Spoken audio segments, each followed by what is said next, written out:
English Elite Podcast. I want you to picture a specific moment. It's a moment I think almost everyone listening has felt at some point.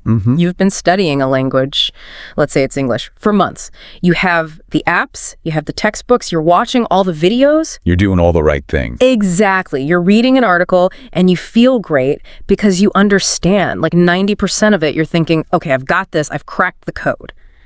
That is what I call the false summit.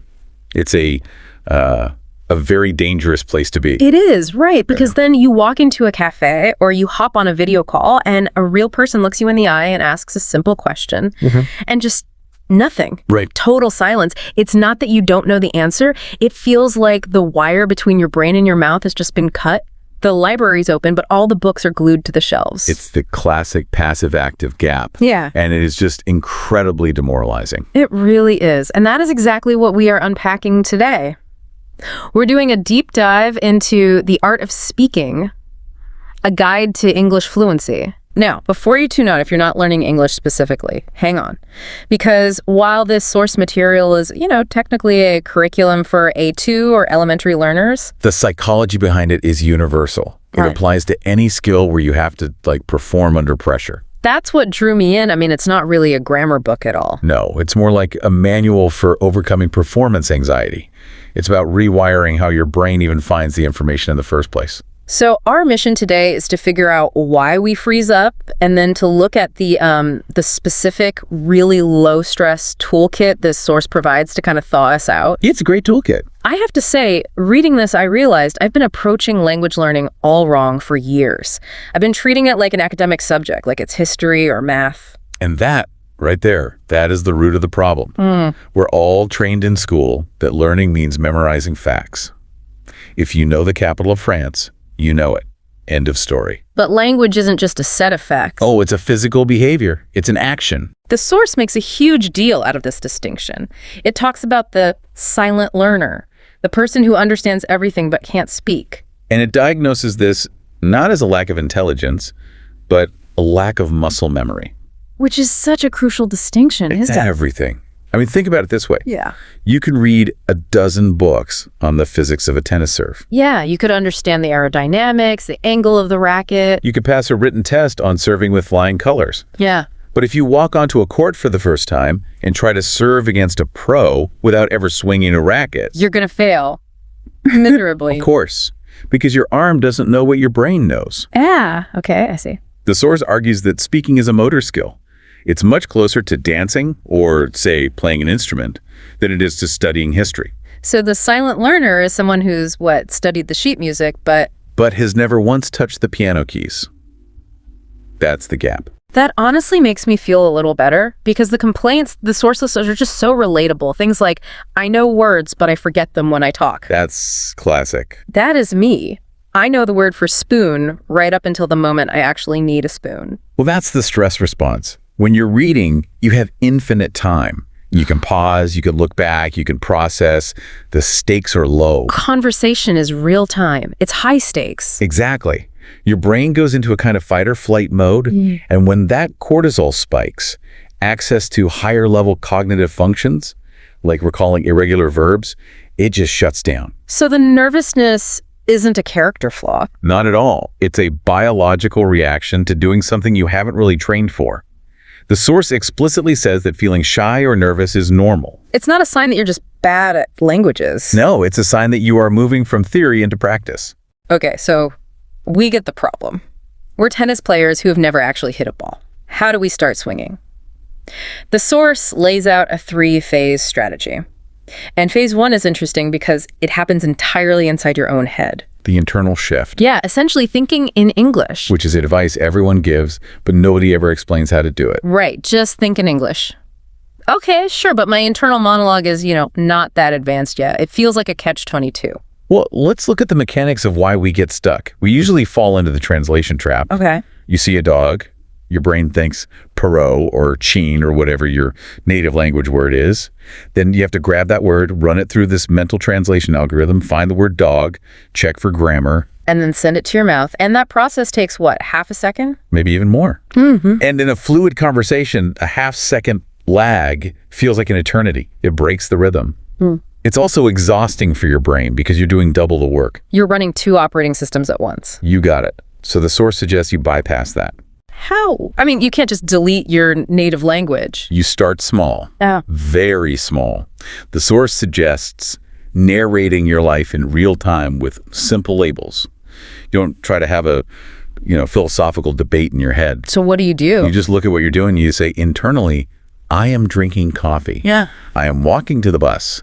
It is raining. That sounds almost too simple. Is that really going to make a difference? It's not about the complexity of the vocabulary. It's about building a new neural pathway.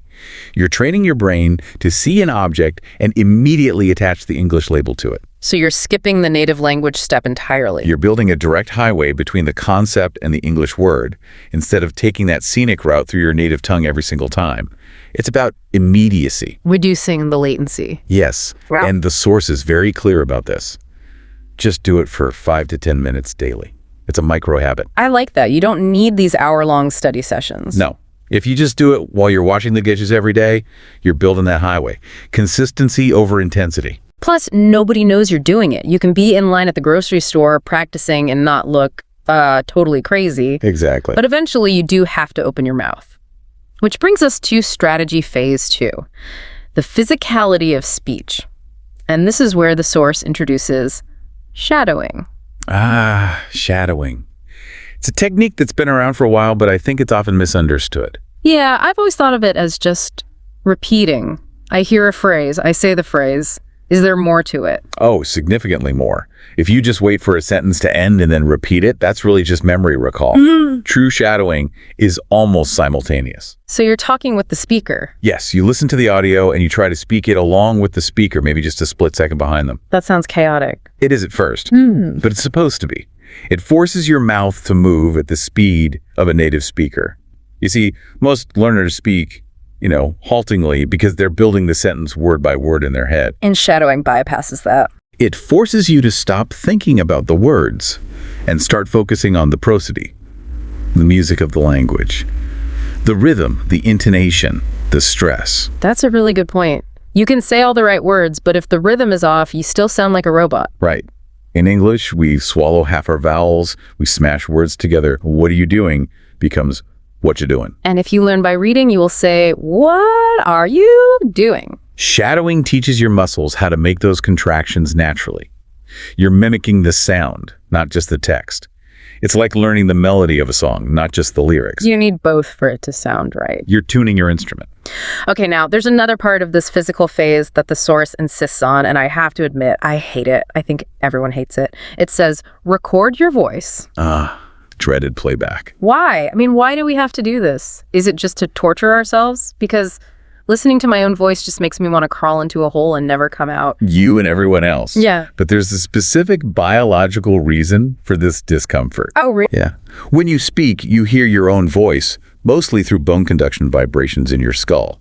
It sounds deeper, more resonant to you. Okay. But when you hear a recording, you're hearing it through air conduction, which is how everyone else hears you. It sounds higher, thinner. That disconnect creates a cognitive dissonance that we experience as cringe. So the cringe is biological, I get that. But why is it necessary for learning? Because you are an unreliable narrator of your own performance. While you are speaking, your brain is busy processing grammar and vocabulary. Your CPU is maxed out. You literally cannot hear your own pronunciation errors. You're too busy flying the plane to critique the landing. Perfectly put. The recording provides objective data. The source argues you need to listen to yourself not to shame yourself, but to notice small improvements. So it's about proof. It turns a subjective feeling like, I feel like I'm not getting any better, into objective proof. You can actually hear that your T sound is better today than it was last week. That's a tough pill to swallow. But I get the logic. If you don't track it, you can't measure it. And if you can't measure it, you feel stuck. And that gets into the mindset. Yeah. If you see the recording as evidence of how terrible you are, you'll quit. If you see it as data for calibration, you'll grow. Which is a perfect segue into strategy phase 3. This is about social dynamics and mindset. And the source has a rule here that I think is the most liberating thing I've read in a long time. Let me guess. Focus on communication, not perfection. Yes. That's it. This is the antidote to what I call the academic hangover. School taught us that if you make a grammar mistake, you get a red mark. You failed. Right. The source just flips that on its head. It asks, Yeah. did the other person understand what you meant? If yes, then you passed. It's the good enough standard. Yes. Think of the tourist test. If you're in Tokyo and you're hungry, and you somehow convey to the waiter that you want ramen, and he brings you ramen, You've succeeded. your grammar could have been atrocious. You might have just said, ramen? Me. Eat. Yeah. But did you communicate? Yes.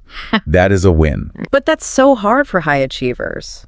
I think a lot of people listening are perfectionists. They don't want to sound like a caveman. They want to sound smart. And that vanity is the enemy of fluency.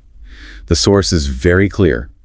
You do not need perfect grammar to speak. If you wait until you're perfect to open your mouth, you'll be silent forever. So you have to be willing to sound a little bit foolish in order to eventually sound smart. You have to embrace the messiness of it all. The source also brings up the comparison trap, which in the age of social media is so easy to fall into. You see these polyglots on Instagram speaking like 12 languages fluently. And it's easy to feel like you're miles behind. So the source offers a very simple, very grounding piece of advice.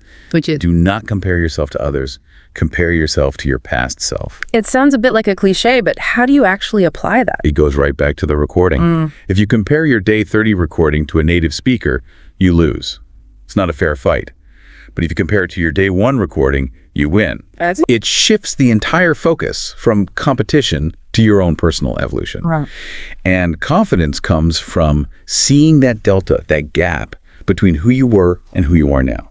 So confidence isn't something you need before you speak. No, it's a result of speaking. You don't wait to be confident.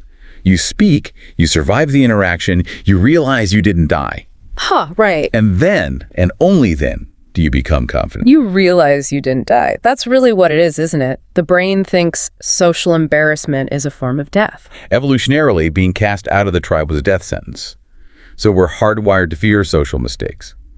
You have to consciously override that old software. Okay, we've covered the internal narration, the physical shadowing, and the mindset shift.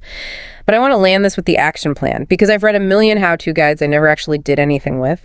This source gives a listener action list, and my first reaction was, that's it. Is this all? It's deceptively simple, isn't it? It's 3 things. First, speak for 10 minutes today. Just 10 minutes. Notice it doesn't say study for an hour. It says speak, active. Second, describe your day in English. That's the internal narration we talked about earlier. And third, learn just 3 useful phrases. Not a vocabulary list of 50 words, just 3. There's a very specific behavioral psychology at play there. The biggest barrier to starting anything is friction. If the goal is study chapter 4 and memorize the subjunctive mood, that's high friction. You'll procrastinate. But if the goal is learn 3 phrases, that's low friction. You can do that while you're brushing your teeth. It's the low barrier to entry. It is, and it creates a little dopamine loop. When you check that box, I did my 3 phrases, you get a tiny sense of accomplishment. Success breeds success. And if you set the bar too high and fail, you feel shame, and shame kills motivation. This whole strategy is designed to hack your motivation by making it almost impossible to fail. It's playing the long game. Consistency over intensity. 10 minutes a day for a year is infinitely better than 5 hours once a month. It's the compound interest of learning. So, if we zoom out, this whole guide is really about moving away from language as a subject and towards language as a lifestyle. It's not something you study, it's something you do. It's something you inhabit. Before we wrap up, I want to circle back to something you said about recording yourself, because it's really sticking with me. We talked about treating errors as just data. Yes. And this is the thought I'd really like to leave you with. We are so conditioned to see mistakes as proof of our inadequacy. I messed up, therefore I am not good at this. Right, the ego takes a huge hit. But think about a guided missile, or even just the thermostat in your house. A thermostat works by constantly being wrong. How so? It gets too hot, so it clicks off. It gets too cold, so it clicks on. It is in a constant state of correcting its own errors. It doesn't feel shame. It just calibrates. It doesn't sit there thinking, oh God, I let the room get to 71 degrees. I'm a terrible thermostat. Exactly. It just treats the error as a data point to adjust its course. And if we could apply that mindset to speaking, if we could listen to our recordings and say, oh, my intonation went up there when it should have gone down, purely as data with zero emotional judgment. Our learning curve would go vertical. It's a huge shift. removing the ego from the air. And it applies to everything, sales pitches, negotiations, your tennis swing. If you can detach your self-worth from the data, you become a learning machine. So to everyone listening, stop trying to be perfect. Stop trying to memorize the dictionary before you open your mouth. Praise. Just narrate your breakfast. Shadow a podcast. And for the love of God, record yourself, even if it makes you cringe. Especially if it makes you cringe. That means it's working. Thank you so much for breaking this down with us today. I'm actually going to go narrate my walk to the car now. I am walking to the car. I am holding the keys. Thanks, everyone. We'll see you on the next deep dive.